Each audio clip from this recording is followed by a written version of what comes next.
大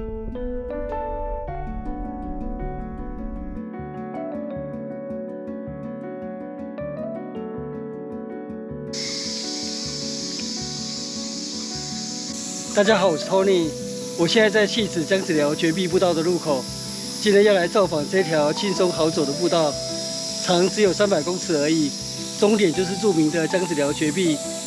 那从福清宫那边走路进来的话，就是800公尺就可以抵达这个步道入口。在江子寮绝壁上游的溪谷那边可以戏水，所以今天的行程也算是一个夏日消暑的行程。那我们现在出发了。 这条步道是在2019年由热心的民众捐款修建的，所以原本是一条秘境路线，现在变成是5星级的步道了。旁边就是江子寮溪的溪谷，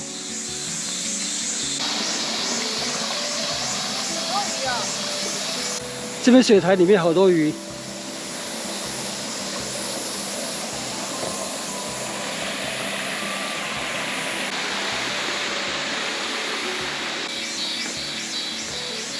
哦，上面那边盖了一座凉亭。4年前来的时候还没有这座凉亭。那座凉亭原本是一个观瀑平台，可以在那边欣赏江子寮瀑布。这座凉亭是今年2月才完工的，所以这个地方变成是下雨天也是可以造访的景点。 可以在这边雨中观瀑。新建凉亭工程捐献方明路，感谢。哦，这凉亭设施非常的完善。继续前行。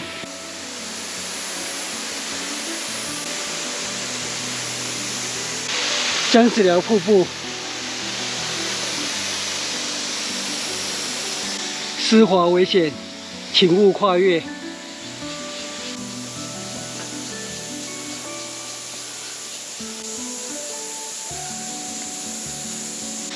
我们抵达步道的终点，江子寮绝壁。现在清晨上午8点10分，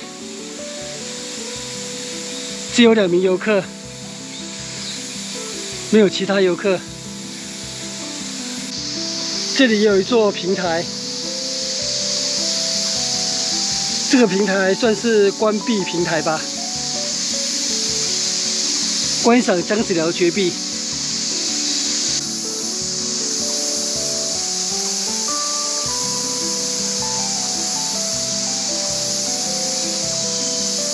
早期江子寮绝壁还是秘境的时代，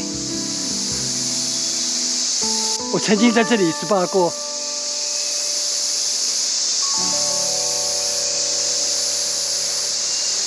前面河床尽头处，那里就是江子寮瀑布。这边还有山径，可以继续溯溪而上，衔接江子寮古道，也可以衔接江子寮山登山步道。这里前面已经有铁丝网，禁止进入，因为有落石危险。哇，这边多了好多警告牌，看一下。 警告：水源重地禁止垂钓、戏水、烤肉，违者法办。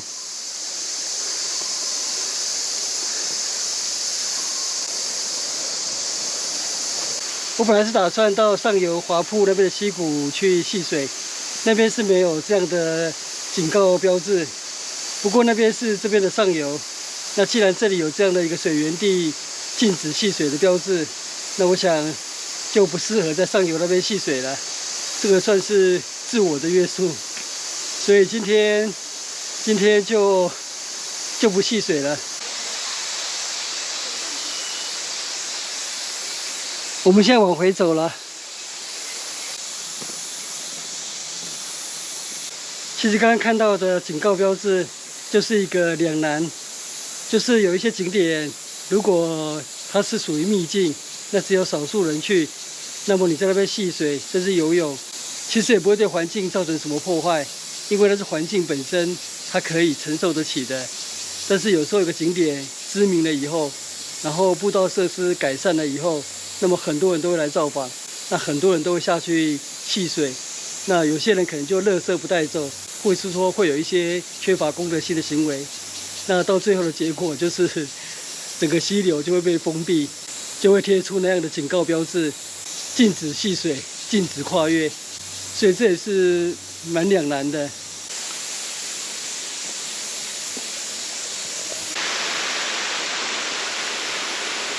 回到凉亭这里了。本来今天原定的计划是在江子寮绝壁上游的华瀑溪谷那边戏水，不过最后是回到凉亭这边，在这边欣赏瀑布、欣赏溪流。那这个凉亭今天算是以无意而得知，因为我不知道现在建的这座凉亭。哦，这里也有洗手台。哇，真的是太佛心了。我这里是溪边雅座，免费的雅座，100万溪流美景 ，free。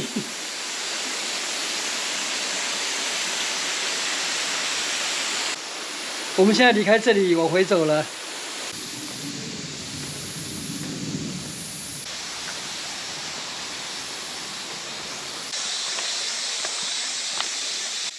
很快就回到步道路口了。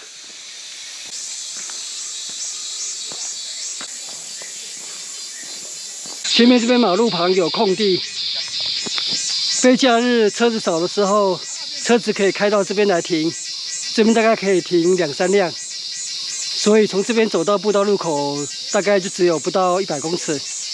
那我们今天是车子停在这里，然后待会再开车下去福星宫那里。江子寮福星宫，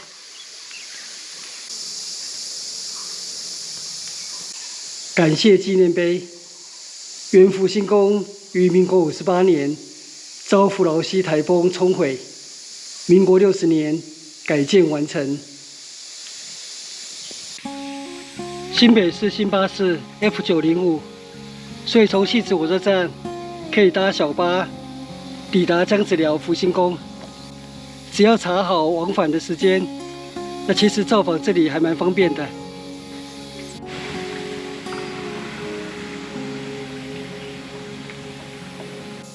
我们现在就顺路造访福星宫旁边的江子寮公园。江子寮公园，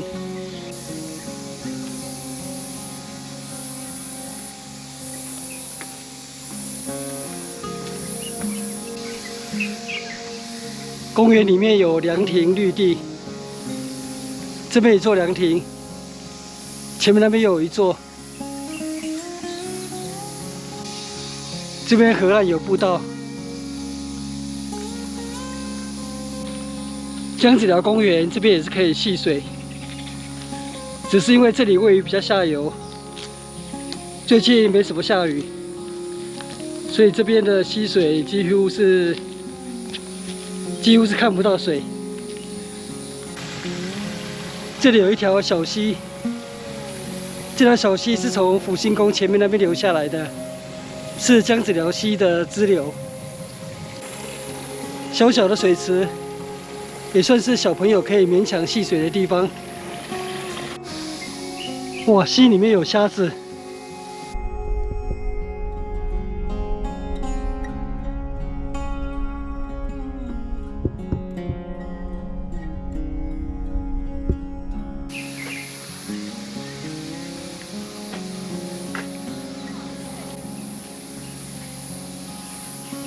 凉亭里面很清凉，那我们就在这边休息一下，待会再离开。那我们今天的江子寮之旅就到这边结束，谢谢收看，我们下次见，拜拜。影片下方的文字资讯栏里面有本次旅行路线的 Google 地图网址连结，欢迎您点选网址，打开地图作为旅行的参考。